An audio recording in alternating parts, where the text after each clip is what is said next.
చిన్నప్పుడు నాకు అమ్మ గోరు ముద్ద ఇష్టం, కాస్తేది గాక బామ్మ గోరింటాకు ఇష్టం.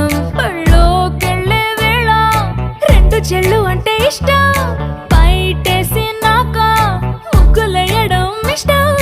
కొత్త ఆవకాయ ముక్కంటే ఇష్టం, పక్క ఇంటి పూల మొక్కంటే ఇష్టం, అంతకంటే నేను అంటే నాకు ఇష్టం. కానీ ఇప్పుడు నాకు ఒకటే ఇష్టం,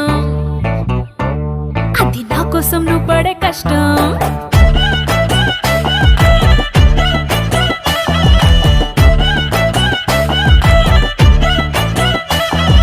తెల్లారంగానే వెచ్చనైన కాఫీ ఇష్టం, ఉల్లాసం పెంచే స్వచ్ఛమైన సుఫీ ఇష్టం.